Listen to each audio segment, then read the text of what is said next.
World Pro Racing, where sim racing becomes real.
Senna was a god.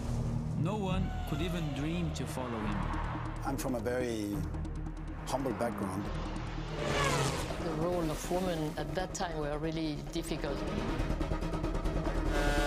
It's just so dangerous. You are risking not only your life, but also my life.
World Pro Racing, where sim racing becomes real.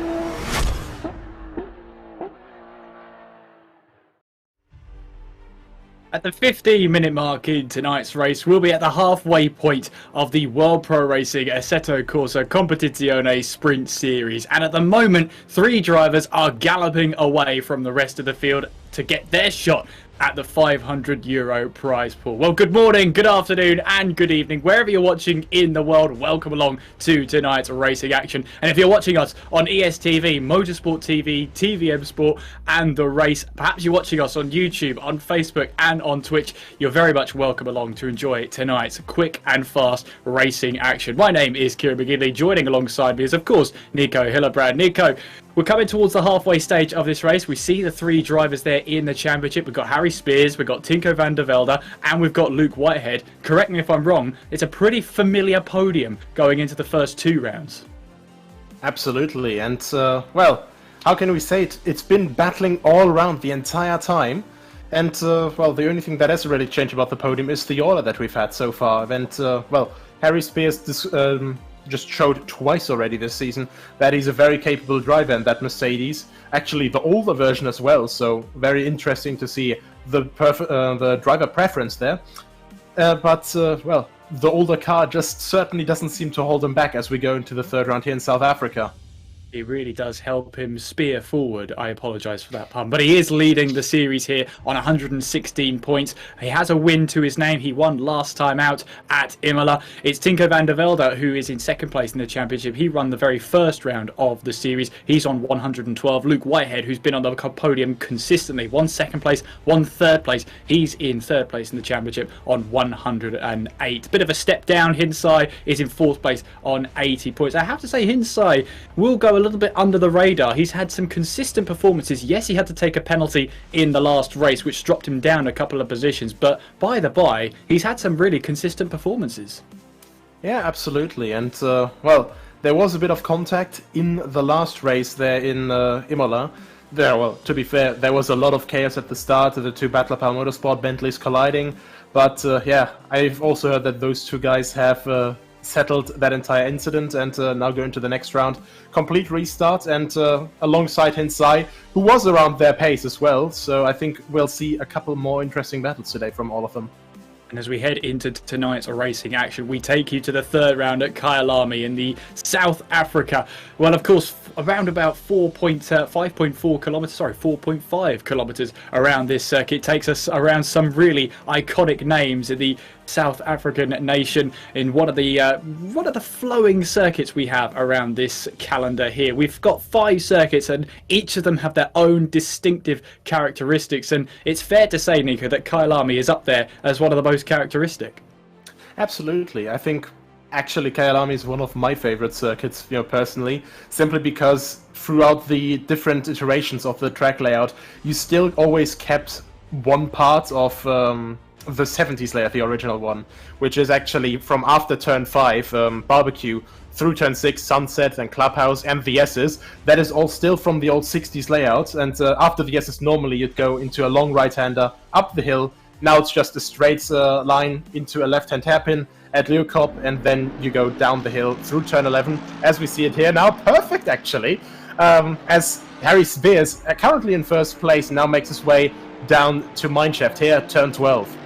Yeah, and he's looking pretty on form right now as he now makes his way on towards the last sector of the track. Yeah, a track that's been updated as recently as 2009, really. We first came to this iteration of the circuit in 2009, and of course it was slightly different before then. It's gone through quite a few iterations over the past few years, especially when it was first built in the 1960s. But take nothing away from this circuit. Nothing you could change in this circuit really takes away from the character it does show.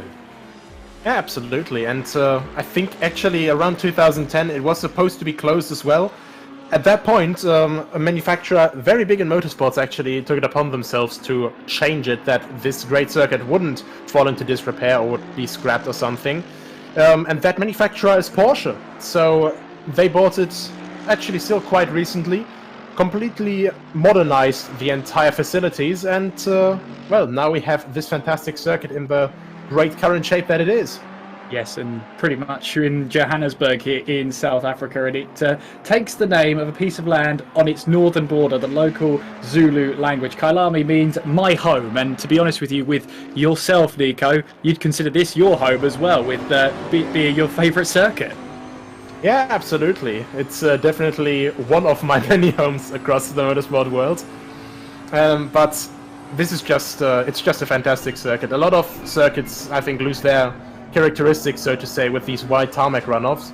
And even here, you have some wider tarmac runoffs and stuff, but every time when you have to go on it here, you always lose time. The times where you would gain time by going on tarmac runoff, there's always a gravel trap or something along the line. So it's just really still just as pure of a racing circuit as it was back in the 70s and in the 80s, 90s and 2000s. So it's just fantastic to see these high-powered GT3 machines tackle the circuit as we're on board with the Bentley with Johannes Weiss. Absolutely, and he now powers on towards the S's here as he tries to make his way through. Now, of course, Nico, you watched on in horror. Whoa, there goes the Butler Powell Motorsport car of Johannes Weiss then, taking a little bit too much curb, and whoa, that Lamborghini came very, very close to the end there of the practice session, or at least that lap anyway, as the other Butler Powell Motorsport car of Richard Schaefer finds his way through. Now, a week ago, I would have not liked to have been a fly on the wall in that debrief room. Hopefully, they've buried the hatchet between the two teammates. Of course, there's no team championship here. They are out for themselves, but that couldn't have been a very easy discussion after that one last time out. Actually, there's something I've actually investigated on a little bit, as I'm of course part of the team myself as well. But yeah, just both of them never really started fighting, a little bit of a misjudgment, and of course with the radar, like trying to stay close to each other, it's always a bit of a risk, but just slight misjudgment. It was unfortunate how the incident happened, of course, and yeah, no real big fights, and actually, funnily enough, going through the spirit of Butler Powell Motorsport, trying to bring sim races into the real car. Today they're sharing the track together in the simulator. Tomorrow they're sharing the real car for the first time together in a round of the Rundstrecken Challenge Nürburgring, which is the junior series to the VLN series on the Nordschleife. What you're saying here is, Nico, both drivers have to be on their best behaviour between each other at least tonight. Just having a look here at the Twitch chat, Sheephead says, classic commentator's curse, referring to that Butler Powell Motorsport car spinning off. I'm allowed one. I'm allowed one. And that's it there. Hopefully I don't curse anybody else. It's the practice session, so I don't think I'd be too angry about me for that one, Nico.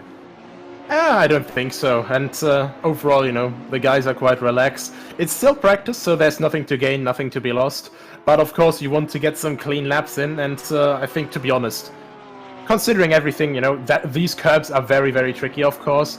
You can be on them at the start of the corner. In the middle of that, in the S's, they just raise up suddenly, and if you hit them wrong, as Johannes Weiss did there, it's very unlikely that you're going to recover it without any bigger problems. So it's good that it happens in practice instead of the race. So yeah, quite good luck and bad luck, so to say.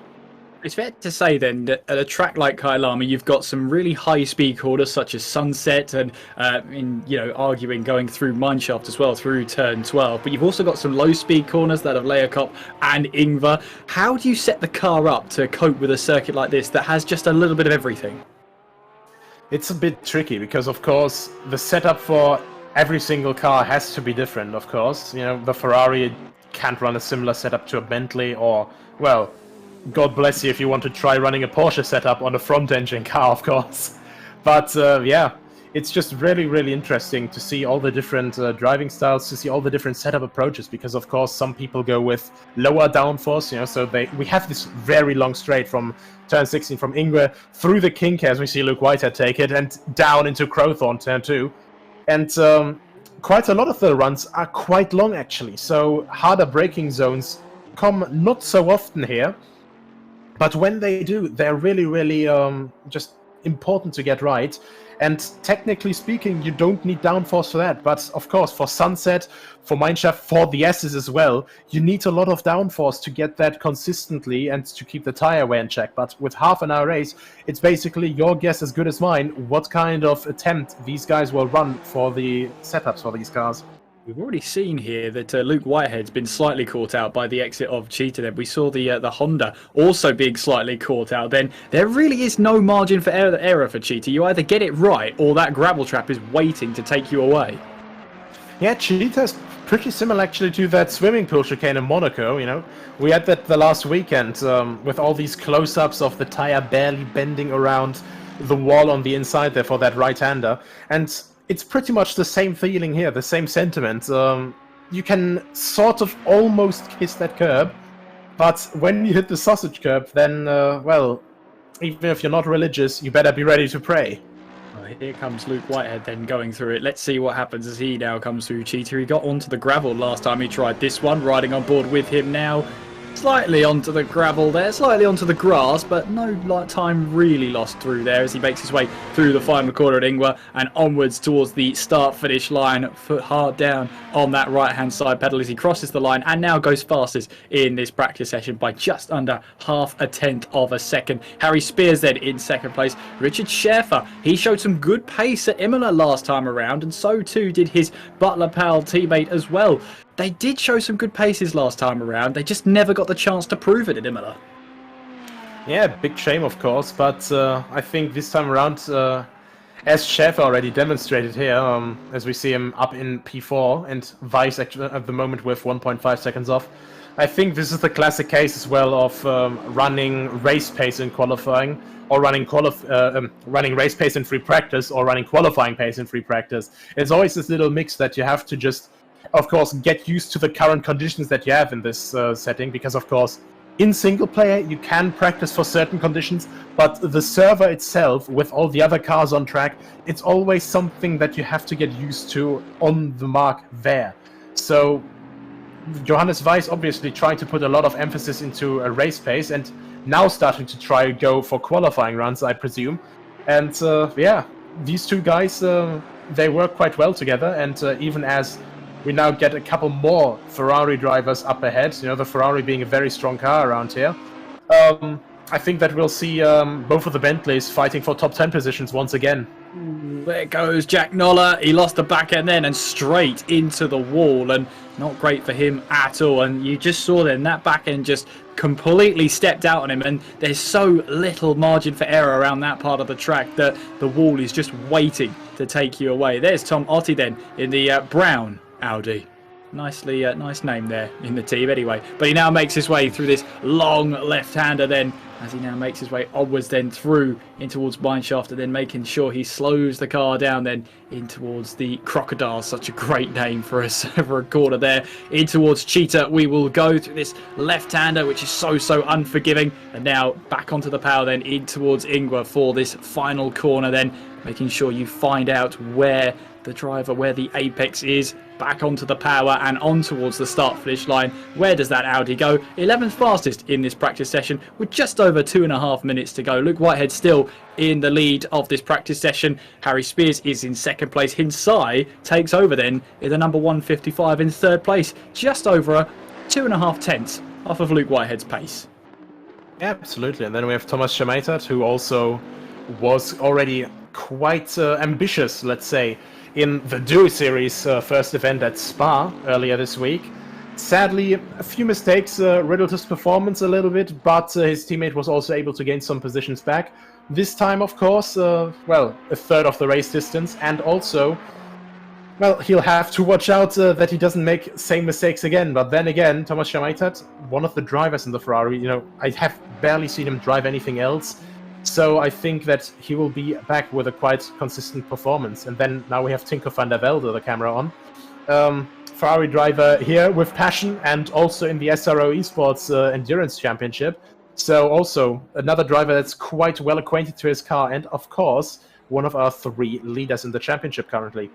Yes, has a win to his name this season, of course, as he now makes his way through Cheetah and then onwards then towards Ingwer for this final corner, slowing that car down. 6th fastest in this practice session so far. Back onto the power, using that curb on the outside, and the short run up towards the line then to set a new flying lap. And a 40.782 is enough to be a faster lap time for him, but it doesn't move him up the order. 6th fastest is still where he lies. Johannes Weiss then with the 141.2 so far, 10th fastest in this practice session. And seeing now as he tries to attack these next couple of corners, then in towards the Crocodiles, back onto the power, then the track pretty much dipping down in towards Cheetah here. This left-hander really waiting for you, so the right-hander then following and really waiting to catch you out in towards Ingwer.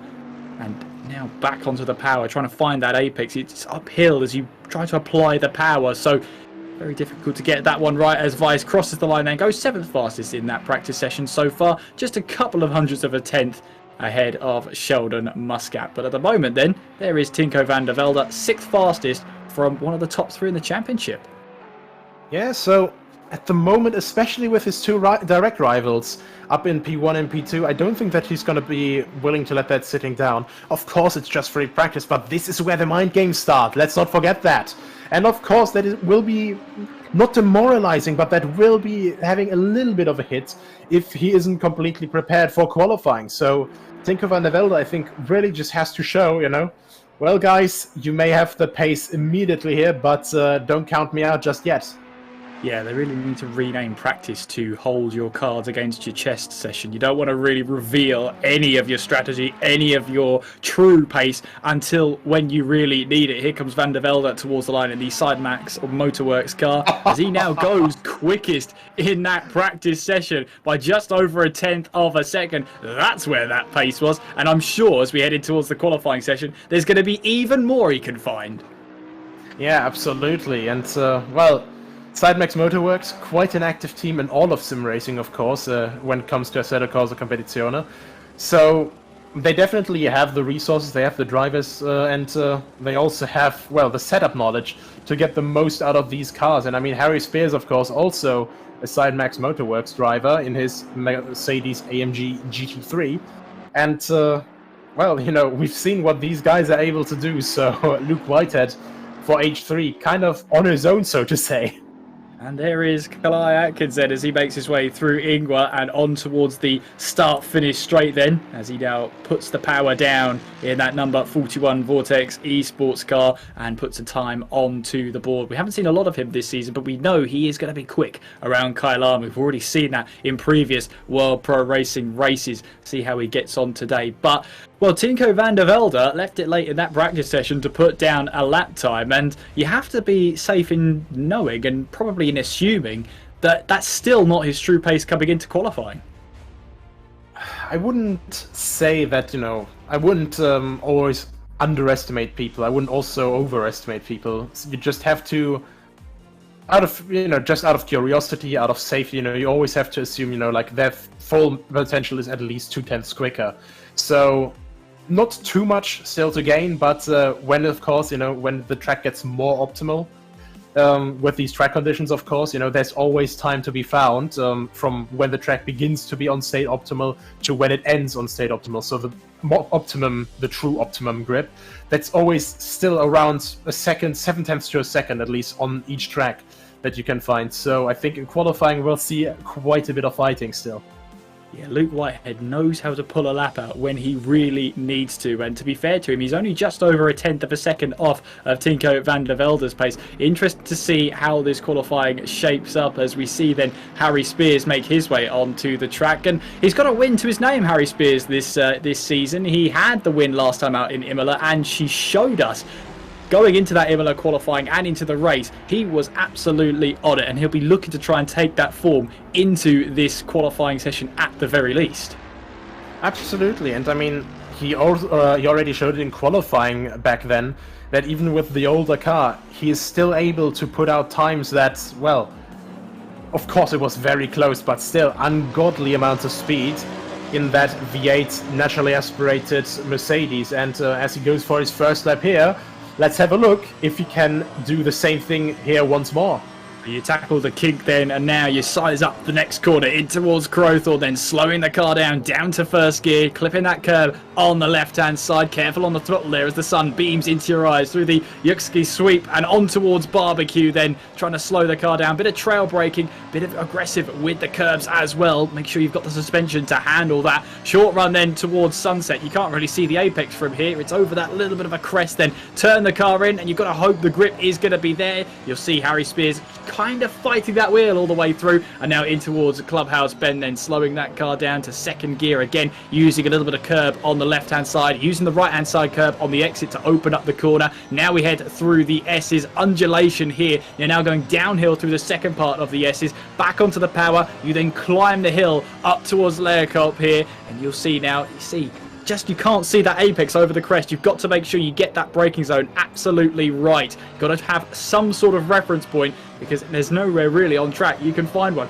Back onto the power then as we make our way through Mineshaft, this long left-hander, which is always downhill, bumpy on the entry as well. You can catch out a nervous car. In towards the crocodiles then, once again down in towards the second gear here, taking as much curb as you can, and now in towards this terrifying corner of Cheetah. You have to make sure you keep that car pinned then as you take a little bit of AstroTurf, maybe a little bit of grass too, as we head in towards Ingwer for the final corner. Back onto the power, using the right hand side to open up the exit, and back onto the power we go. Harry Spears then comes across the line with a 40.5, and of course the first lap being the fastest. It's quickly beaten then by Luke Whitehead with a 40.2, which is then beaten by Tinko van der Velde, another 40.2, this one a 2:18. The lap times are coming through faster than I can speak, Nika. Well, once again, our top three in the championship really trying to show us where the pace is sitting. But right behind that, actually, we've got the two Hondas from GT Omega RPM Esports, Sheldon Muscat and Jack Noller. Even though they're a little bit further off, in comparison to the rest of the drivers, they're still up ahead by just a tenth. And, well, of course, we have to wait for everyone to come in. But I think it's these first impressions, where the drivers have to dial themselves in, have to adjust themselves to these slightly different conditions, and of course that is already quite a confidence booster if you can go that far up. Now here it's Richard Schäfer, Bentley driver, now coming across the line, and where does he land? 4th place. Not bad at all in this early stages of qualifying. I do wonder as well, this trackside time is 4 minutes past 6 o'clock in the evening, so this track is only going to cool down just a little bit of a southerly wind as well, about 6 kilometers per hour at the moment over this track. So a little bit of maybe a headwind, maybe a tailwind now going in towards the first braking zone at Crowthorne. So the drivers have to be a little bit aware of that one. But let us know if you're watching along on the likes of YouTube, on Facebook and on Twitch. Let us know who you're supported tonight. Maybe you might want to make a little bit of a poll prediction. As we see now, Luke Whitehead makes his way around the final corner in the Ashtoir racing car. Back onto the power and towards the line he will go. He now sets a new fastest lap of the session, 39.951. Tinko van der Velde pretty much beats that one too, 39.7. He now takes the top of the standings. All eyes now will be on Harry Spears, because now he is 7 tenths away from that lap time that Tinko van der Velde has just set. Just absolute madness coming through now. You can see how they're just, well, the times are just dropping down, and well, it would seem that Van der Velde indeed had another ace up his sleeve. Not just 2 tenths, but that is, I think, 4 tenths faster than his time in free practice that he set in the end. Now here, Jihad Naga, with the Porsche coming out of the last corner, goes up into 10th place, 1.2 seconds off, and of course that sounds like a lot, but a 40...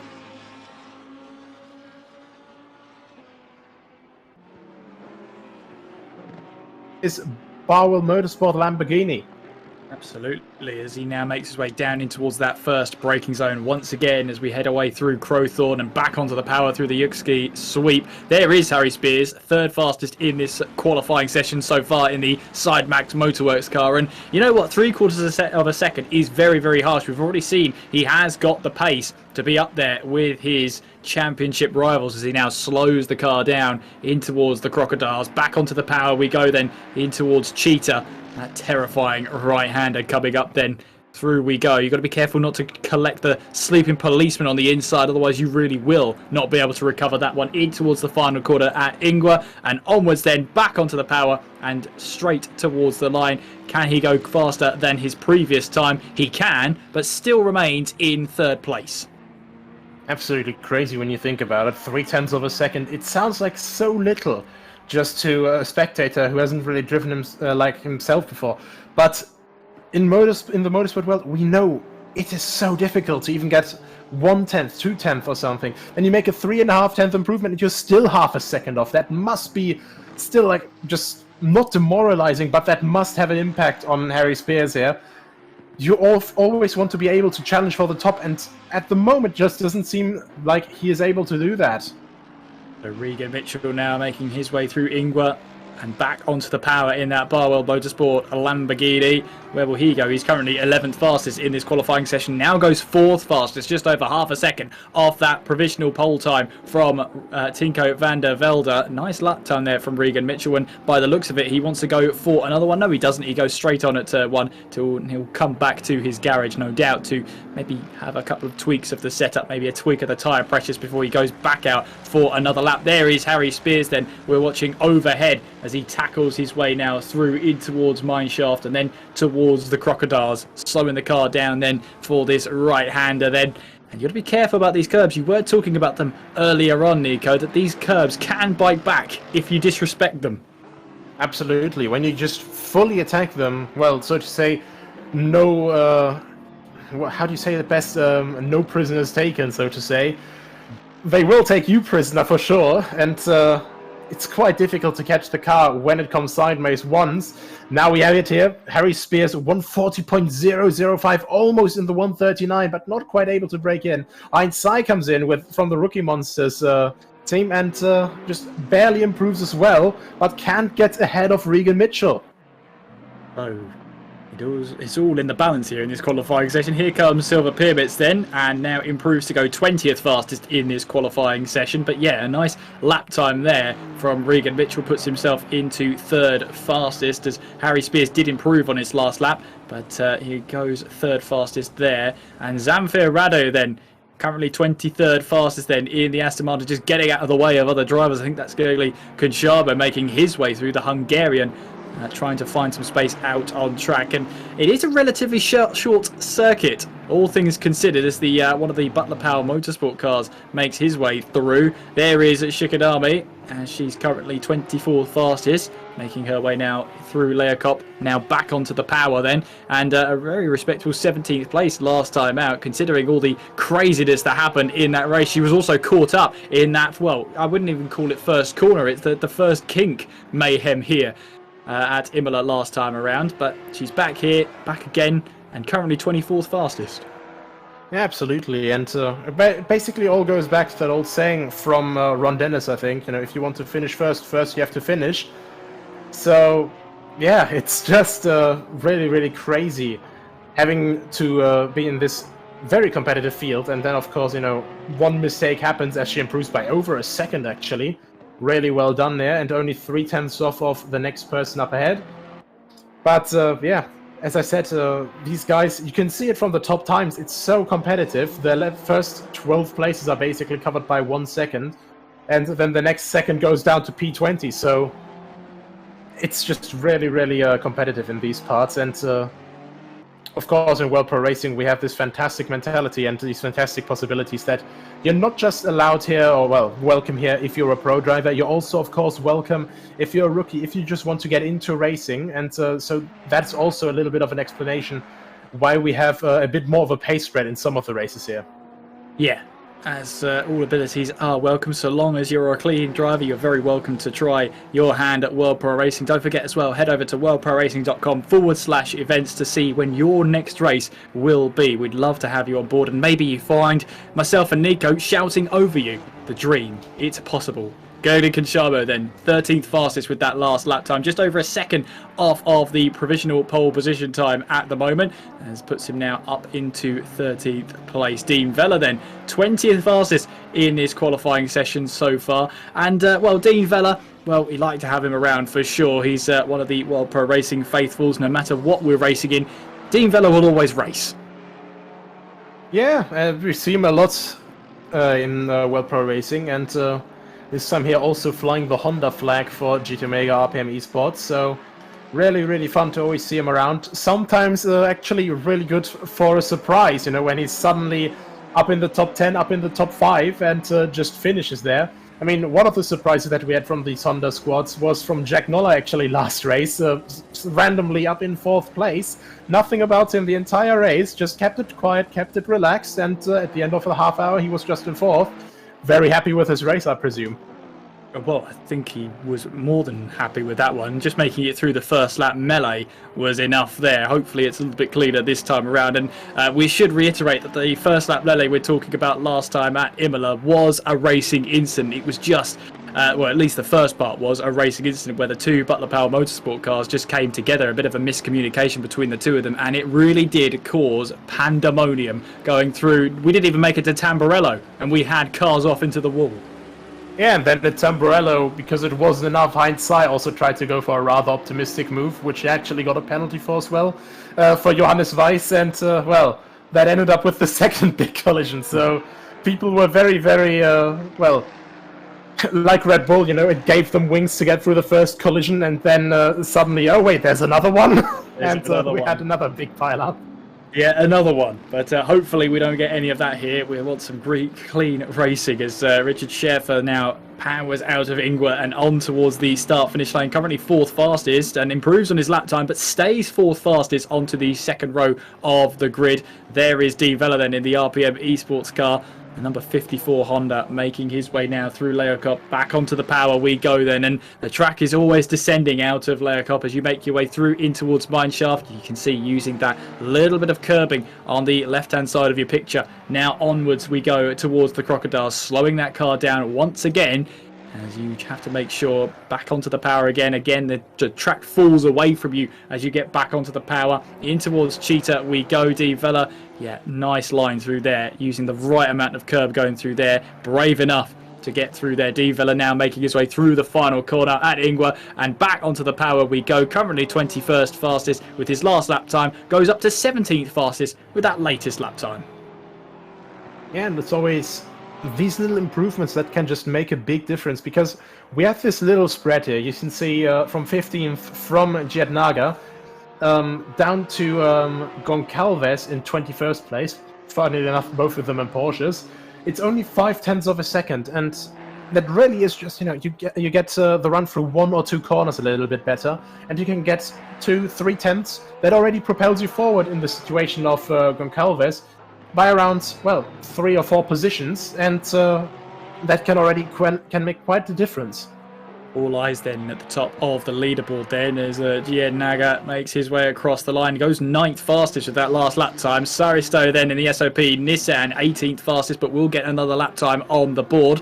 Tinko van der Velde currently on provisional pole position, with Luke Whitehead in second place as the checkered flag comes out then in this qualifying session. So Van der Velde currently on pole position, Luke Whitehead in second place, Harry Spears in third. Our top 3 separated by 0.3 of a second. Our top 4 within half a second of that provisional pole position time. Here comes Jack Noller then, currently 10th fastest in this qualifying session, 0.8 off of provisional pole. He makes his way through Ingwer, back onto the power we go then towards the line. Can he get higher than 10th place on this grid as he comes across the line? He can go 6th fastest then onto that third row. Harry Spears then coming around the final corner. He's got a bit of time to find here. He flashes his lights across the line and goes 2nd fastest then, taking that front row spot away from Johannes Weiss, who briefly was up in the order then in 4th place and knocked down a position there in Silver Pyramids. Meanwhile, 19th fastest in the Lexus, making his way now through in towards Layer Cup and towards Mineshaft we go. And where is Luke Whitehead out there on circuit? He's making his way now towards the final corner, and this is going to be a big one here,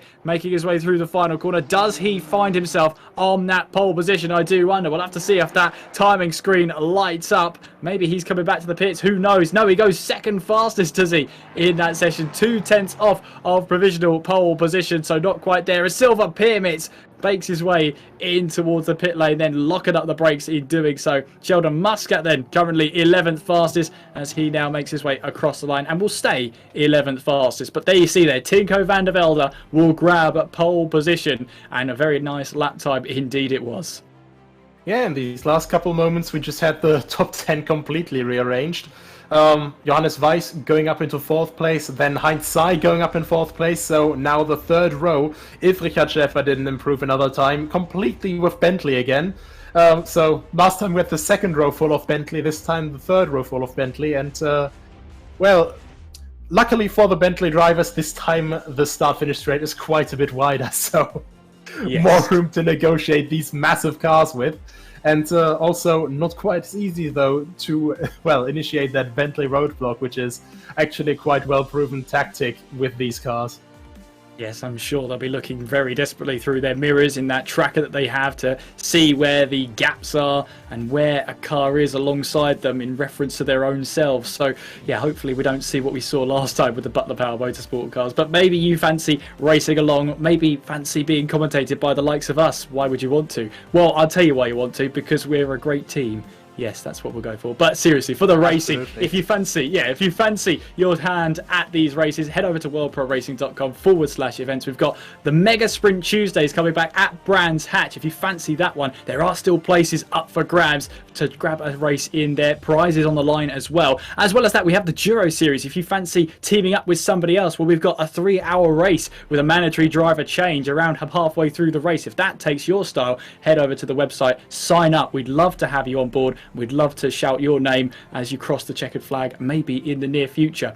Well, Nico, our attention focuses then on this race. We could have an opportunity where we have 3 different winners in 3 different races if Luke Whitehead gets his way to the top of the order. But with Tinko van der Velde, he managed to get that pole position by just over 0.2 of a second. Surely then the run down towards turn 1 is going to be his. Well, that's always quite relative, because, of course, when you're in first place, you are on the more, well, advantageous side of the track, so to say, for your start. So, I think if Tinko van der Velde nails the start, of course, the next cars around him, they're all, except for Harry Spears, of course, they're all turbocharged, so not that big of a threat around him, except, of course, for Harry Spears. So, the turbo cars can be quite strong, especially the Ferrari, a quite good power band in that first ECU map, but naturally aspirated engine, more active power response, so to say, at these speeds of 70 kph, which we have at the start when the green flag drops. So not just for the part next to him, not just for Luke Whitehead he'll have to watch out, but also for his own teammates. He will indeed. We saw last time out at Imola how Harry Spears was second on the grid coming into Imola, but that engine, that naturally aspirated engine, the torque was available earlier to him. He rocketed off the line, rocketed off the start, and took the lead of the race. And when he did that, he never really looked back. Absolutely. Just no prisoners taken, just put the throttle down, and it just worked. So, yeah, I think Harry Spears will probably try the same tactic again. Now, of course, we have this wonderful nighttime race as we start off for the formation lap. And, well, it'll be all about not just having the perfect reactions, but also getting the tires on temperature, on pressure, and also the brakes on temperature, because of course you want the best possible performance from your brakes as early on as possible. And I have to say, Nico, in the night time here, the next half an hour will pretty much decide which the top 3 could be getting closer to that prize pool. But as we discussed last week, this is where the mind games start to come in, and naturally at a night circuit, at a race that starts in the night time, those lights will be flashing on this formation lap, surely. Yeah, of course. It's even if you're just warming the tires and all that stuff, it's already still quite something that you're always just testing out the buttons, so to say, like you're flashing the car up ahead, letting them know, hey, be focused already now. In just a couple of minutes, we're going to be starting this, and then you're not going to be seeing me in your mirror, you're going to be seeing me next to me. Well, next to you, or ahead of you, so yeah, I'm quite looking forward to it, as we are now already at sunset. Sunset has already passed here, but the corner will stay, and I just love the sight of cars in the dark here. It's Assetto Corsa Competizione, not just the sound is fantastic, not just the driving, but also the graphics, in these changing daytime moments. It's just absolutely fantastic to look at. Yeah, the 690 of Tomotti did not take the start, so will not be allowed to join onto this formation. Currently still in the pit lane, and we've seen a couple of instances this time in this series that drivers have not made it to the start of this race. So it just means they can't make the rolling start. Once the green flag drops, they will be able to enter the race, but not until every single car has gone past. Yeah, absolutely. I think in the first race it was actually Shikanami that missed the start, and well, to her luck, she also missed a bit of carnage that we had through the Andretti hairpin, and I think, maybe Tomotti, maybe it was a misclick, maybe he was just not ready early enough, because of course we have this tactic for drivers. You know, you have tire blankets on as long as you're in the setup screen. As soon as you go out, the tires will start cooling down. So there's this tactic. Up until 15 seconds to go, you want to stay in the setup screen. But if you go out too late, well, you're going to be starting from the pits. And now we have rain. Oh, look at that. Look at that. And that's the car off. There is a car off already. You can see that the track condition has gone too fast. So there is water starting to build up onto this track already. And as you can see, over the next 10 minutes, it's only going to get heavier.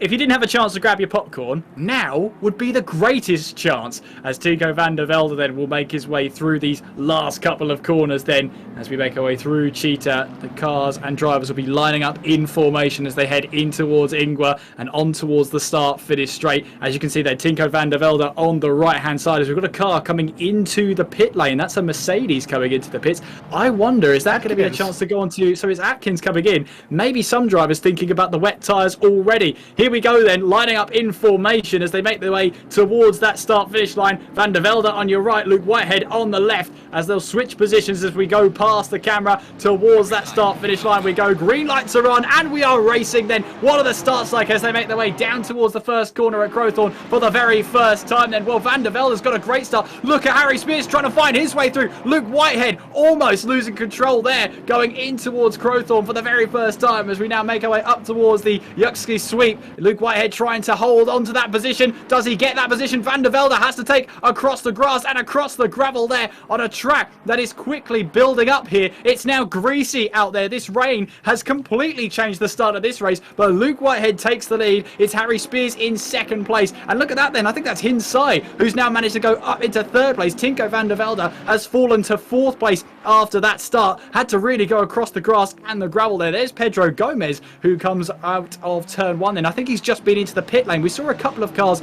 maybe come into the pit lane, maybe thinking about those wet tyres. It's a half-hour race, but this rain is only going to get heavier. Yeah, actually a bit confusing.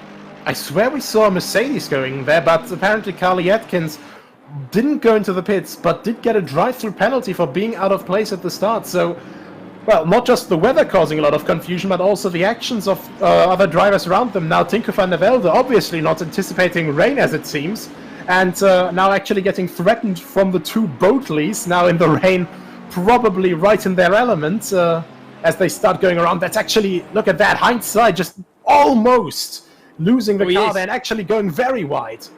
Yes, he goes very wide indeed and loses the two positions to the two Butler Powell Motorsport cars of Schaefer and Weiss. They will now find their way through then. Luke Whitehead into the pits. Very early on, of course, there's no mandatory pit stop here. The drivers do not have to stop if they wanted to. They could go to the end of this race, but this track is slowly deteriorating. It's damp out there now, so some of these drivers will be pitting in, putting on a set of wet tyres. The question is, for Harry Spears, it's going to be a long 28 minutes if he wants to stay out there on dry tyres. Absolutely, and in damp it's already the question, is it faster at this point? Because of course, when you heat up these tires, they will not last as long, and of course, overheated tires, you definitely won't want that, but the amount of drivers that actually came in, it's quite considerable. Dean Vella lost a couple of positions, so obviously he had a spin or two in this first lap, so he stays out now, tries to gain a couple of positions. Carly Atkins just delivered his drive-through penalty, but look at all the drivers that came in. There was quite a lot of them from the top six, actually. Whitehead, Sai, Weiss, Mitchell, Shamater actually as well. And then we have the cars from further down the order as well that are hoping that the tires that are made for these conditions will actually help them gain a couple of positions now.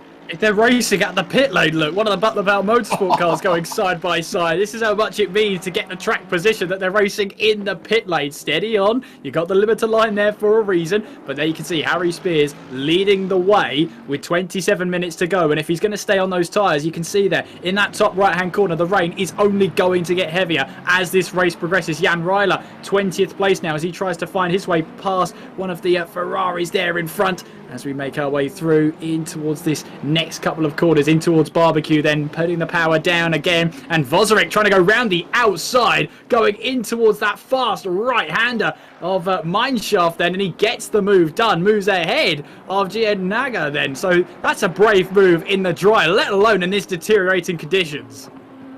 I think we actually get the next couple people in. Van der Velde, Schaefer, both in. Nola stays out in the Honda. Both Hondas stay out, actually. Next one is Vozeric that comes in. So quite a couple different strategies coming in. Butler Motorsport obviously waiting to get alternating stuff, but that was now the wrong choice. Look at the conditions. It's wet now. Definitely the soft tires will not be great anymore. Spears now obviously struggling for grip, and this may be the time that he desperately needed in comparison to before, because now these wet tires will be in their element. They will indeed, and those that pitted as early as they possibly could, well, they will be reaping the benefits here of a wet track, tyres that are designed for these conditions. Jack Noller then is under pressure from Sheldon Muscat, and there's a shame attack then as we make our way through the virtual racing team. Ferrari battling away with the Lexus then as they make their way in towards Cheetah. It's a really terrifying corner in the dry, let alone when you're in these treacherous conditions then, but the Lexus has made his way through then. The number 23 of Silver Pyramids up a position then and up into 18th place, as once again Shematat then trying to find a way through down towards the I said the first corner, it's really the first braking zone of Crowthorne, and as they go through the kink beforehand, there is Jack Noller then in second place. He is 6.5 seconds behind Harry Spears. Bear in mind that Spears and Noller are both presumably on the same tyre. Is this a case of some drivers maybe taking a risk at the very start of this race and putting on wet tyres to start with? I'd definitely say, well, looking at Nolla and Muscat there, I don't think that they're on wet on tyres, because they just have way too little grip at the moment. They're definitely still on slick tyres. Look at both of them here, like struggling for grip. And I'm wondering if they're maybe looking, simply because the tire change takes 30 seconds.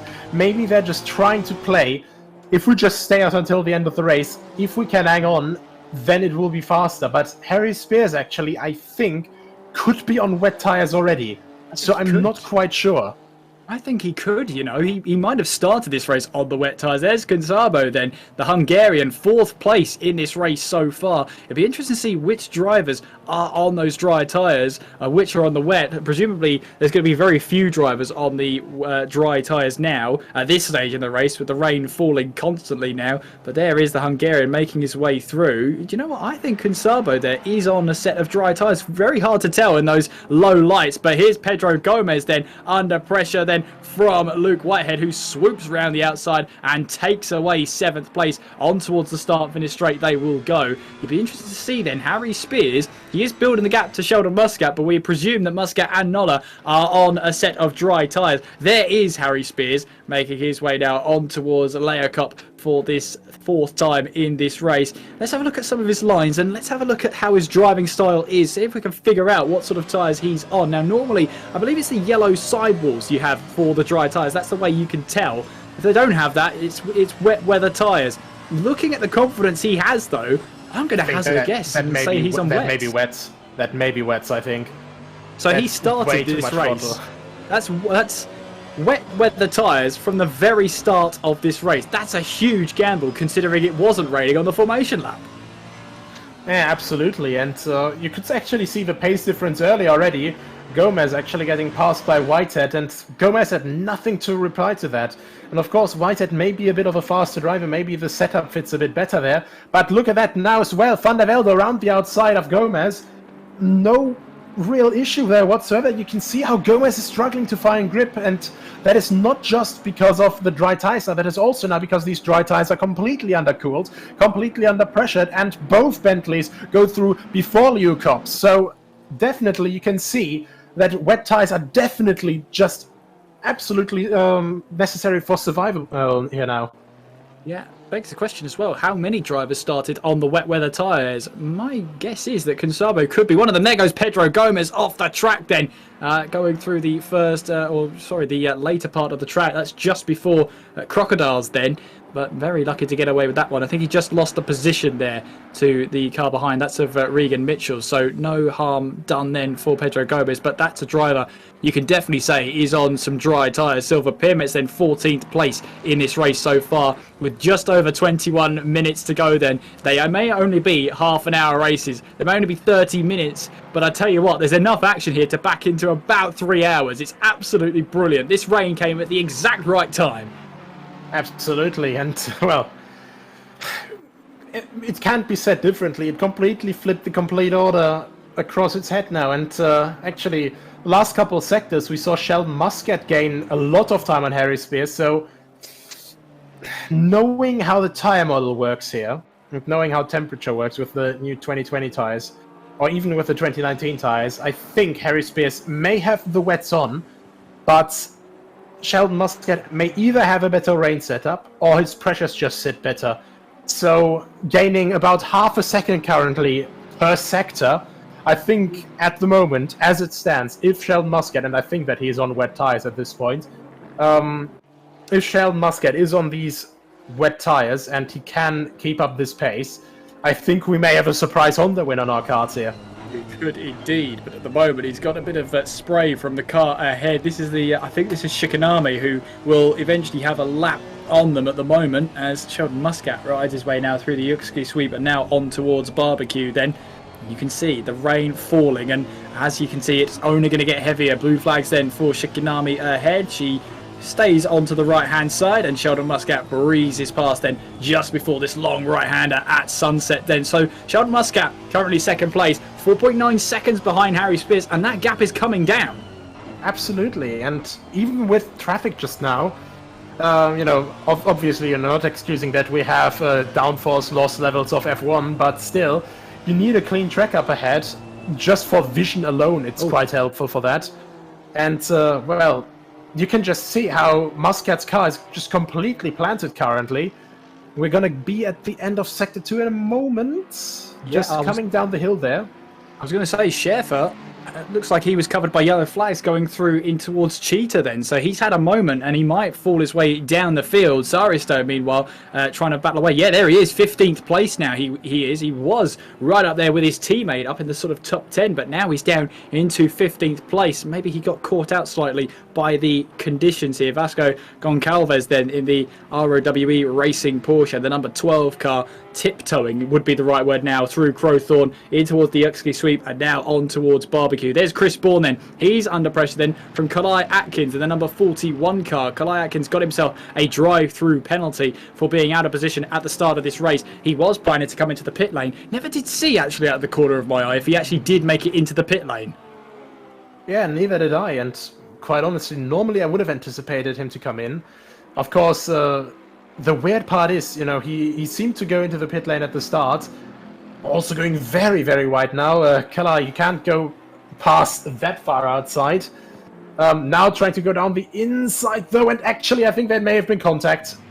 There could have been, and yes, there was. As one of the Aston Martins just tiptoes the way through. I think that's Zamfir Radu, who takes 2 positions away. It says, thank you very much, I'll take those. Chris Bourne then goes onto the gravel, then pushing too hard as Kalai Atkins originally let that position go, but then Chris Bourne ran a little bit too deep then. Let's have a replay of Richard Schaefer then. So this is what happened to him. I believe this is going to be going through in towards Cheetah then. So on the exit of Leocop, he now goes through Mineshaft then. So he has Janez Weiss right behind him. Oh, he lost it big time then, but manages to hold it together originally there. A little bit of aquaplaning perhaps. Now we go through the Crocodiles, now towards Cheetah. This is where the yellow flags were. So what happens here to Richard Schaefer? He loses it on the curb.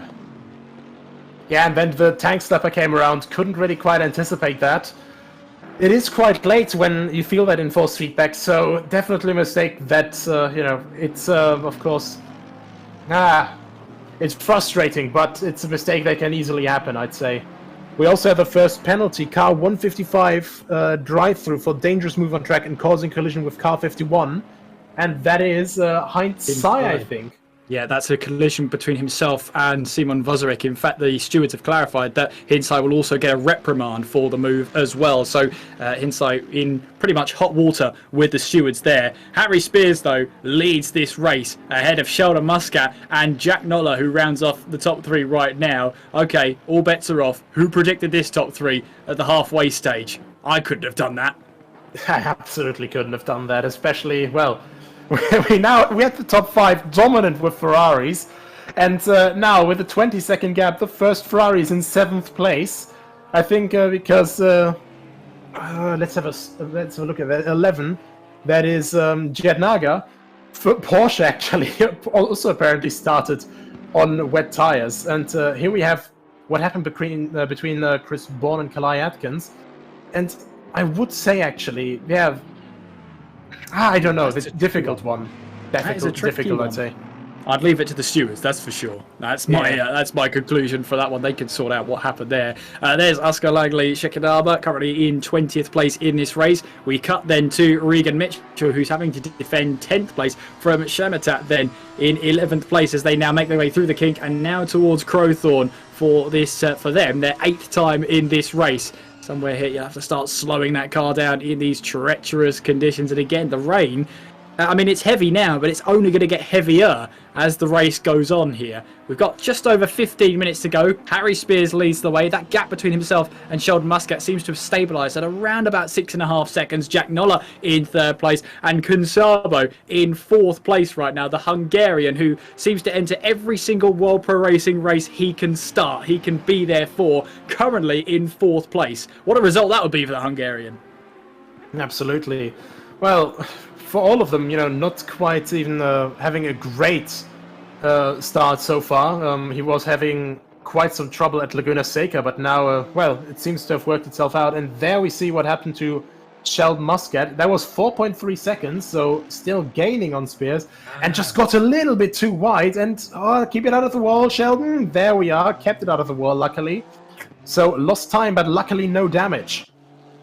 Yeah, that's the most important thing as well, that he didn't hit the wall. He did very well, actually, to slow that car down. It's not easy with such wet grass and wet gravel. Sometimes it can dig the car, or it digs the car into the gravel there, but it looked like it was just going to sail across the top. So Sheldon Muscat then getting away with that one, but managing to find his way out of it. And once again, that gap is starting to fall again. 6.1 seconds it is now, but with 15 minutes of this race to go, 14 and a half if you're going to be picky. Jan Ryler doing a little bit of rallycross there, going in towards the Crocodiles. He keeping a hold of 14th place, and the stewards there have confirmed that the incident between Carly Atkins there, no further action between himself and Chris Bourne. Yeah, I was going to say, it looked like Atkins was alongside, and then Bourne, well, started closing the door a little bit too much. You know, Atkins tried to pull back out, but obviously on the inside curb and the grass, you can't really slow the car down so well in the wet. And yeah, shame, of course, that collision happened. I mean, Kalai Atkins even let Chris Bourne through again, but then Bourne, of course, drove off the track. So yeah, no further action. I'd say it's pretty fair. Now we have Jan Ryler again, trying to keep the charging Richard Schäfer behind him. The Bentley definitely seems to be in his element as long as he doesn't break on curbs. Yeah, the Boatley, as you so aptly put it there, Nico, is trying to find its way through, wade its way through this track as Jan Ryler stands between himself and 14th place. Ryler now trying to tiptoe his way through Sunset and now trying to get the power back on. You can see the Bentley there has the outside line now going in towards Clubhouse. Ben still on the outside. Will Schäfer go onto the curbs as well, on those painted curbs. It's not easy now trying to seal the move through the S. He's on the outside for the first part. He'll be on the inside for the second part, still running side by side on towards the run towards Leia Cup. Then you can see the Ferrari getting door to door with the Bentley now on towards Leia Cup, and once again Schäfer will have the outside line, brakes later, trying to take a wider line in. In theory he should get the better exit out on the outside. Very, very close together, but Schäfer gets the move done, moves ahead of Jan Ryler. So close. Fantastic move there from Schäfer. The outside for 2 corners in succession, then the inside, then the outside again, and gets the move done. So close. Fantastic move, and absolute compliment from me to the respect that both drivers gave each other. That could have been a very easy collision there, but it wasn't. Great respect from both of them there. Absolutely. I second what you say there, Nico. Fantastic respect between both drivers to see such great racing like that. We focus now on Oscar Saristo in this battle for 12th place. He's got silver pyramids right ahead as we head our way through the kink and on towards Crowthorne. And if you're driving here in these conditions, this is what you can see. Pretty much nothing apart from the red brake lights saying that the car ahead is trying to slow down. Saristo here trying to take a different line. He's got a great exit out of Crowthorne, but he really can't do anything with it through the Yuxki sweep. Now in towards Barbecue, then you can see a little bit of trail braking from Silver Pyramids up ahead just to try and make the apex of the corner. Now on towards Sunset we will go through this long right-hander, looking for a possible move maybe down the inside. It's pretty adventurous and pretty advantageous to try and move down the inside of the dry. In the wet, it's even more difficult. Saristo all over the back of Silver Pib. It's just filling that Lexus's mirrors then with a little bit of SOP Nissan. And right behind that, once again, we have the Bentley. Schäfer obviously isn't satisfied yet with making moves. Vattenfall Motorsport Bentley with the yellow markings on the livery. That's where you can see it's Richard Schäfer and pushing on the limit. You saw that a little bit of wiggle on the outside at the exit at the S's. Now, look at these three cars. I think these three are actually the largest GT3 cars that we have in this simulator. Not just the Lexus, but also the Nissan and the Bentley. So, battle of the big boys, so to say. Of the big boys. You could market that, Nico. Oh, there goes the Bentley then going down the inside. Schäfer leaves it late to make the move, but make the move he does. And now up into 13th place. He's not hanging around here. His next target will be Silver Pyramids. Absolutely fantastic driving from him here. Well, that spin definitely didn't discourage him whatsoever, as it seems. And now coming out of Ingwer, his eyes fixed on the Lexus up ahead. And, well, the two Japanese big boys will maybe have to yield to the British big boy, the Triple B. Well, Schäfer here is pretty on a mission to try and take this into a recovery drive, then in towards Crowthorne we go, and trying to slow that car down. He's already built a little bit of a safety buffer between himself and the SOP Nissan behind, now making our way through the Yuckski sweep and in towards Barbecue, this left-hander where you're always climbing, even on the exit here as you put the power down. Now onwards we will go towards Sunset, and you'll see there Schäfer will size up this move then and see where he can try and make a move stick. We've got Pedro Gomez into the pit lane. Hopefully it's not a retirement for him.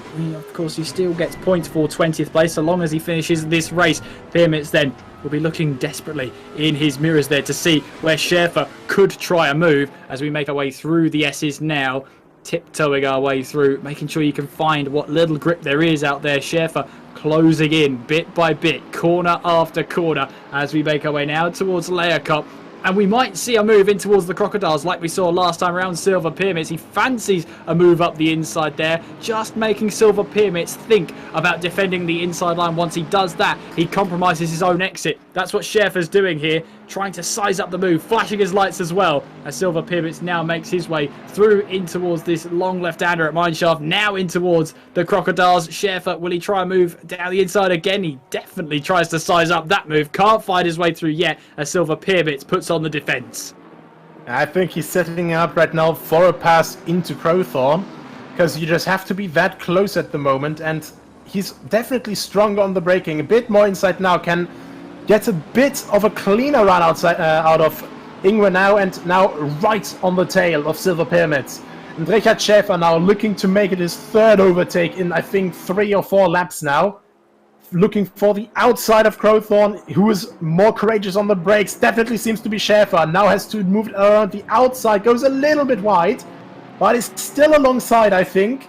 Pyramids has to leave the space through the Yuckski sweep, and whew, that was a little bit of rubber banding there. Just a little bit of a graphical error, and that is actually a bit too wide from Pyramids. Yeah, and Schäfer finds himself now off the track on the right-hand side, and all that hard work he's put in has been thrown back into his face. He's now back down into 16th place with just 7.5 minutes on the clock. Harry Spears is being reeled in by Sheldon Muscat at a rate of knots, it has to be said, 3.6 seconds. Is there enough time, though, for Muscat to try and reel in Harry Spears for this race win? I think there's definitely a chance. This gap has been shrinking at an exponential rate. In these conditions, not just gaining miles, but gaining nautical miles on Harry Spears. So really, really interesting. And once again, Silver Pyramids with contact there with the Nissan this time around. And that Porsche, I think that is Goncalves, almost causing a lot of mayhem into Leo Cup. Yeah, Silver Pyramids trying to hang on to 12th place as Saristo in the Nissan right behind. We'll see if he can try and move in towards the Crocodiles. Let's see what happens then. No, not this time around. But, you know, Saristo has to be careful of Jan Ryler behind as well for that battle for 12th place, because any mistake Saristo makes, Jan Ryler will happily take away the position. Silver Pyramids, though, hanging on to 12th place at this moment in time as we make our way now in towards Ingwer for these drivers for the 12th time this race. back onto the power we go then. 6.5 minutes left on the clock. You can see their Peerbits instantly trying to move to the right-hand side of the track, now in towards the middle of the track, trying to defend the corner as much as possible as we make our way through the kink and down towards Crowthorne once again. There you can see the Ferrari of Jan Ryler trying to move up the inside, and it's too wide, possibly 3 wide going in towards Crowthorne. I don't think it was quite 3 wide. Saristo trying to defend now from, I think that's Goncalves, who's found a new lease of life here, and that is Jan Ryler, who takes to the gravel there. He realised very early on that he wasn't going to make that corner. Very close to that left rear hand quarter panel of the Butler Power Motorsport car. Yeah, really tricky there. Took the same escape route that Tinko van der Velde did, and that is Silver Pyramids getting, I think, a 5-second penalty actually for his contact with, I presume, with Richard Schäfer just now. And, well, Schäfer now alongside, side by side with Goncalves, still not quite past yet. The Porsche, of course, with that rear engine, has a lot of traction and able to hang on to its position very nicely. But now Schäfer slots up in front, up into 14th, and can now start hunting Saristo.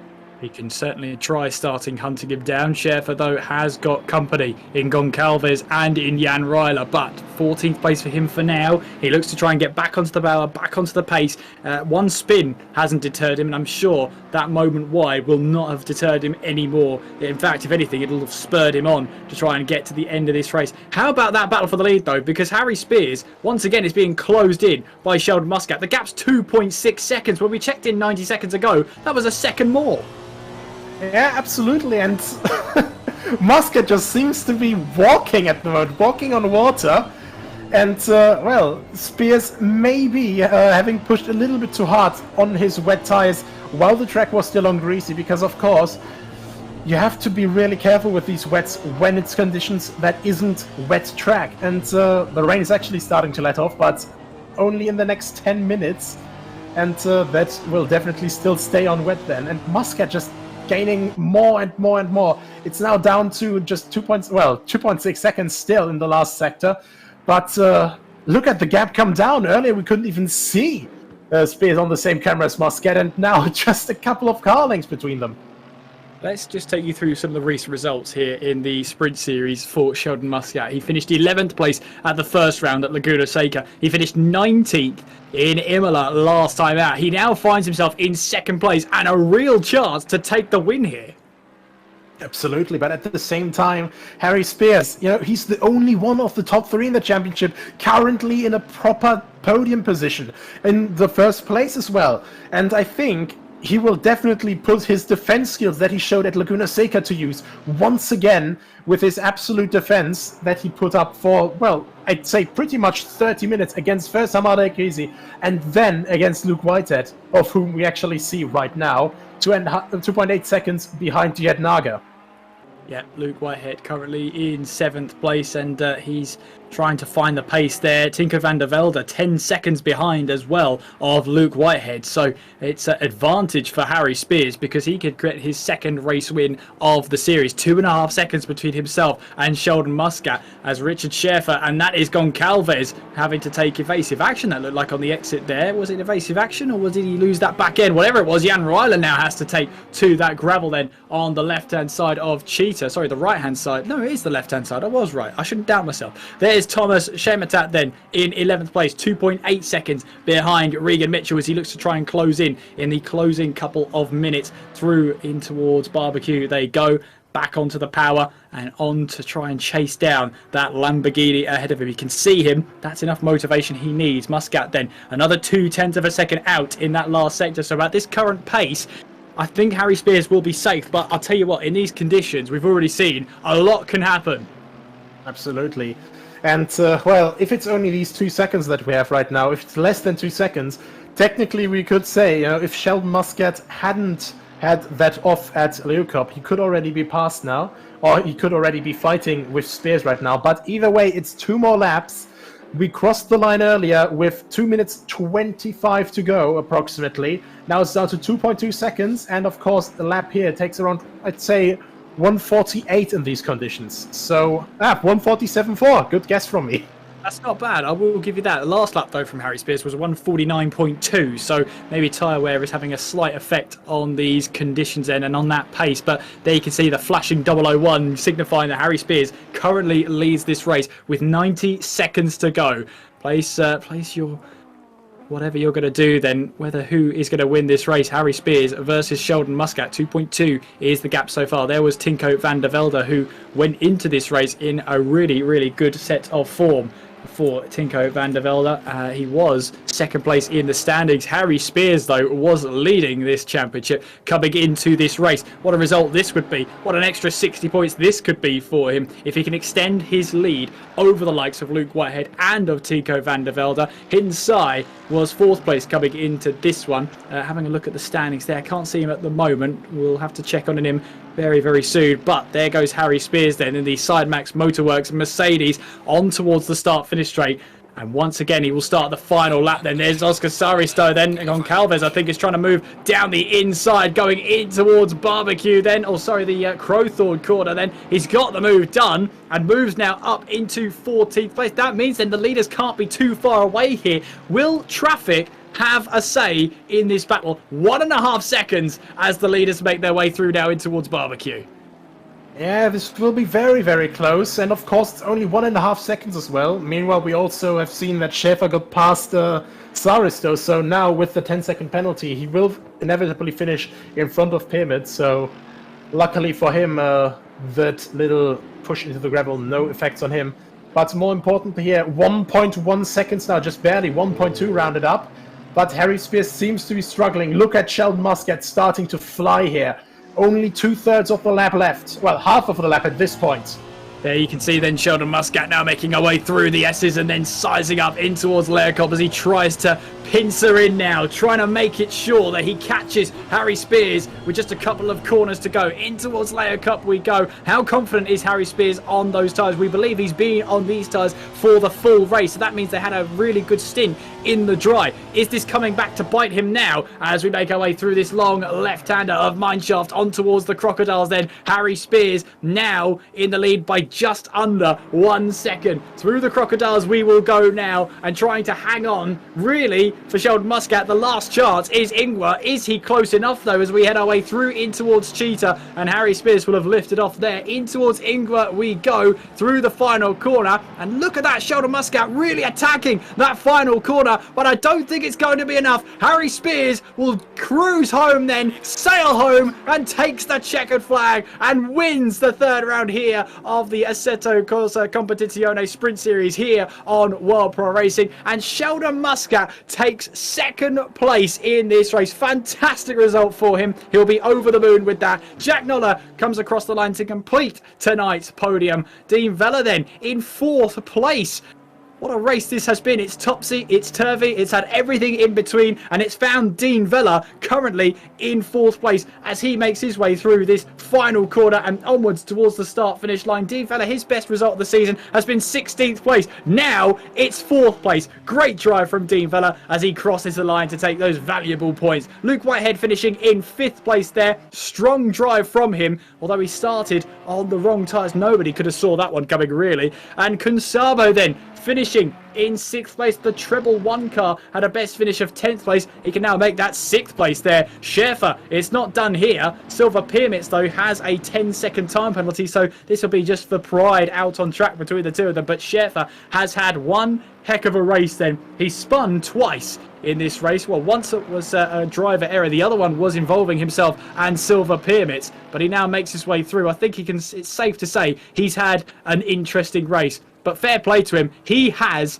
been on the money the whole time. He's never let that get him down, and he's going to recover here to get himself some valuable points. But, well, I have to say, Harry Spears extends his lead at the championship for sure. Scores the full 60 points, while his rivals Luke Whitehead finishing in 5th place, Tinko van der Velde down in 8th. And a very, very unlikely podium coming into this race. We maybe could have guessed Harry Spears. Nobody could have guessed Sheldon Muscat and Jack Noller would have joined him. What a race we had. I absolutely wouldn't have guessed that. We would have had a 2, 3, and 4 for Honda. Fantastic finish for them. But yeah, I really have to say, we had a lot of standout performances today. Not just Harry Spears with his perfect guess for strategy. Because of course, if you see rain is incoming, you see these first couple of weather forecasts. You know, it's light rain, so you're thinking maybe it's just greasy. Then it's still worth it starting on dry tires, because the wet tires cannot handle these greasy conditions. A lot too much overheating, and these rain tires will last a maximum 10 minutes. But of course, it was a gamble. It did play out, and very quickly it turned into wet conditions. And these guys, of course, the guys starting on dry tires, they had to do a gamble there as well. They came in for the pit lane, and very, very quickly all the tire changes were done. And really good drive from all of the guys who have pitted, of course. To me, I think we had three most standout performances today. I'd say Harry Spears for keeping these tires alive the entire 30 minutes. Then, of course, Sheldon Muscat for that insane pace that we saw, because we see how Harry Spears, he's so fast, you know, just in all conditions, keeping these tires alive over that entire stint. And of course, with that Mercedes, keeping it alive for 30 minutes at Kyalami, where the Mercedes isn't one of the best cars. So either way, though, Sheldon Muscat with that insane pace through the entire race as soon as he got past his teammate. And then I'd say, just for the overtakes on track, Richard Schäfer, fantastic drive from him. Not just once, but twice, making it past that 4-car train ahead of him, and recovering a very good position after that very unfortunate spin in Cheetah. Yeah, some drives then from the three you've picked out there, Nico. I can't say I fault you at any point. Luckily, though, we have one of the top three with us now. It's our third place driver in Jack Noller. Jack, can you hear us? I can hear you. Well, what a race that was. I mean, talk us through, that rain starts falling on the formation lap. What's going through your mind there? What was going through my mind with 30 seconds to go was shouting on the team comms, go wet, it's just, we have nothing to lose, so might as well try it. And then the rain, because Sheldon and I in the sim grid race, we got caught out the other way around. We went on wets and it dried out a lot quicker than we expected. So we lost out on, I think, something like P5 or P6 in that race that way. So was it going to let it happen again? So we thought, might as well give it a go. So all three of us went wets with like 5 seconds left on the clock. And it was the right way to go. So when we saw the rain coming, we could see, because on ACC you can see the tyres of the other drivers and they're different. So we could see that the others around us were all on the slick. So we just bide our time, don't get spun, and just wait for them all to pit. And that's what happened. Absolutely. And it looked pretty tricky out there. So you started on the wet tyres. How were the first couple of laps? Because although the track deteriorated quickly, there was a point there where it was greasy. Did the tyres work okay for you? Eating on the out lap, but they were working fine. It was more just don't get rear-ended by a slick car, don't spin a slick car, just make sure it's like. And then once we got in the clear air, I'd put a bit way too much camber on. I put basically dry camber on, and Sheldon is a alien at Kyalami in the wet, so I thought let him go, he might have a chance for the win. And oh, he was so close. But it was just keep it on the island. Never driven this car in the wet round here. Just keep it on the tarmac and get it to the end. P3, mega result from what I was expecting coming into this race. And in the last two races, you've had some strong results. You had 4th place at Imola, you've got 3rd place tonight. Some very healthy points for you in the last 2 rounds alone. Especially with like the calendar sort of ramps up of how good this car is. So fingers crossed for Monza and especially Bathurst, there should be hopefully even stronger rounds and maybe even a bit more up there. So maybe a second and maybe even a win. You never know, but go for it. Well, Jack, it's been a pleasure to talk to you and congratulations on your 3rd place. The floor is yours for any shout-outs, any sponsors you'd like to thank. Probably sponsors will get shouted out twice, but yeah, GT Omega, HyperX and Gaming Morto and yourselves at World Operation, thanks for all the support, and we've got a team together and we worked well as a team today. So shout out to Sheldon and Dean for getting a 2-3-4 in this race, and congrats to Harry Spears for just holding on at the front there. So hopefully the race was interesting, probably a race of 2 halves for those who started on wets and those who didn't. So thank you everyone. Well, thank you, Jack, for joining us. Congratulations on your 3rd place. We'll leave you to celebrate in peace at the very least. All right then, take care. And Nico, I believe we have our 2nd place driver in Sheldon Muscat. Sheldon, are you there? Yes, I am. Mate, what a drive. Absolutely incredible. The entire time we had to skip around the track because there was so much action there. But every single time when my eyes went back to that delta between you and Harry, the gap just kept going down and kept going down at an enormous rate. How did you do it? Yeah, I was closing on him like maybe so he was consistent. He was like lapping him 49 fives, and I was lapping around like 49 too. So we were very consistent. But in the last few minutes, I was lapping like a second faster, 7/10 faster. So yeah, I was catching up to him quite fast at the final few minutes of the race. If it wasn't for that mistake that I locked up, I forgot the corner name. Look up. Yeah, look up. Yeah, I locked up and I went straight. At least I did not bin it, but there, yeah, I lost 3 seconds. Definitely, I could have gotten the win today. So, yeah, but I was unstoppable. I think in this in the rain here. Yeah, the Honda absolutely looked planted there, and being an HPD driver myself, enormous pride. Obviously seeing the car perform so well, and generally. Would you say that the setup and the car is just perfect for these conditions here right now, or would you have preferred any other setup? Congratulations on that, by the way, for making it into the team. Thank you. Yeah, and I think it drives like an Audi, in my opinion. It has like the same feeling as an Audi, so that's why I think I was quick as well here.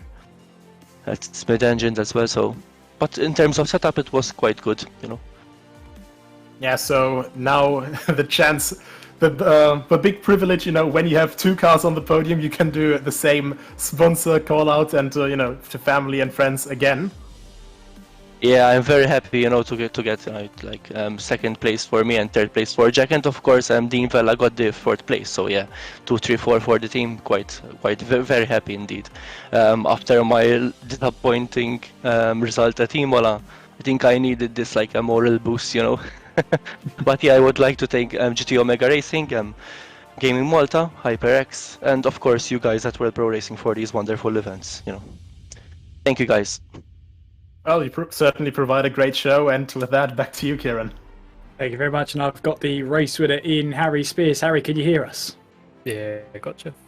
Okay, so talk us through that formation lap. You must have had the wet tyres on. What's going through your mind when the rain starts to fall, about just as we're about to pull away for the race? Oh, I couldn't believe it, because I was there in the pit menu, and it didn't occur to me until about 10 seconds before before I had to click drive. I could have just started on the wet. So I knew there was a risk, but it was like, I was in P3, I didn't really have much to lose. But I might as well go for it. And yeah, it got to almost where you have to start lining up a formation, and the rain hadn't started yet, so I thought for sure I was going to really overheat my wets really badly and get a puncture or something. But when it started raining there, I just couldn't believe my luck. It's absolutely unbelievable. And then obviously the doubt starts setting in about whether or not your opponents are on wets as well. So yeah, once I saw Tinko and Luke pit for wets, I had a grin as wide as my ears.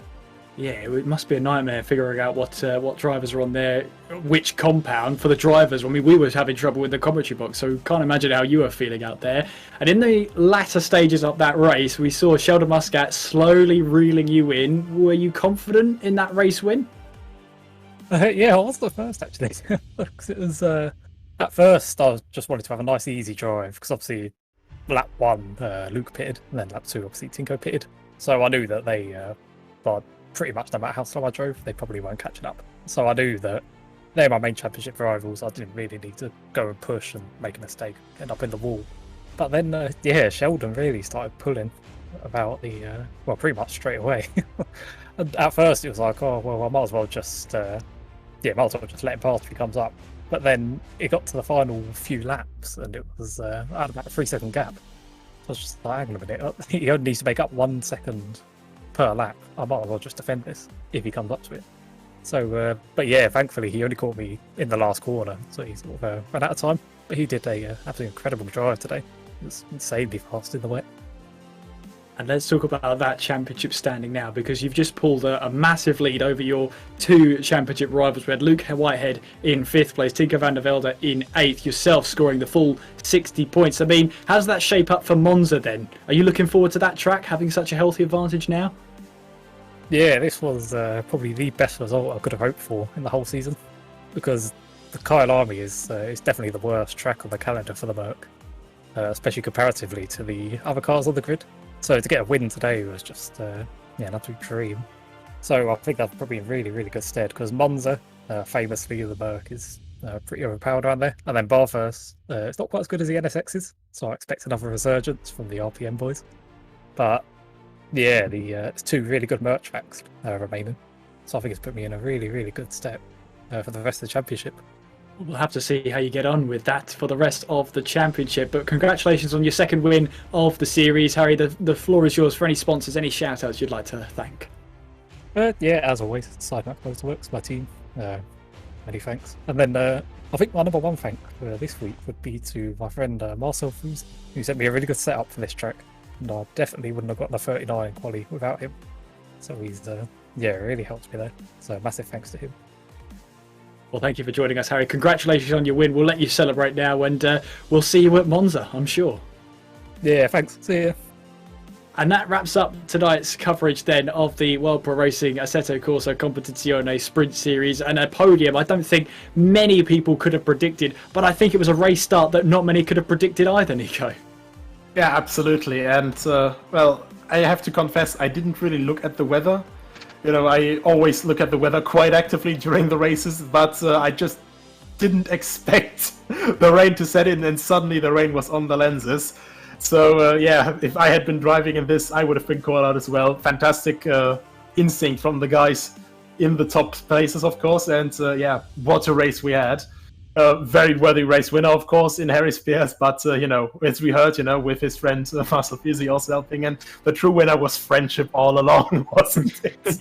Oh, absolutely. And isn't that the true winner at the end of every one of these races? For sure it is. Well, thank you very much for joining us. I hope you've enjoyed this racing action. I mean, it promised everything. Bit of rain at the start. Some drivers starting on dry tyres, some starting on wet. And those that start on the wet took the gamble, rolled the dice. Well, you can see they reaped the benefits and reaped the rewards. Wherever you've been watching us, whether it's on ESTV, Motorsport TV, TVM Sport and The Race, perhaps you've been watching us on YouTube, on Facebook and on Twitch. It's been a pleasure to bring these races to you. A massive thank you to our sponsors as well of AMD, HyperX, GT Omega Racing, Thrustmaster, Gaming Malta and VisitMalta.com. A big thank you to as well to our FIA accredited stewards in Adrian Figallo and George Muscat, and our team behind the camera of Nathan Mifsud and Justin Mifsud. From myself, Kieran McGinley and Nico Hillerbrand alongside, it's been a pleasure to bring this race to you, and we'll hope to see you in a week's time when we do it all again at Monza. Until then, take care of yourselves and good night.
World Pro Racing, where sim racing becomes real.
Senna was a god. No one could even dream to follow him. I'm from a very humble background. The role of women at that time were really difficult. It's just so dangerous. You are risking not only your life, but also my life.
World Pro Racing, where sim racing becomes real.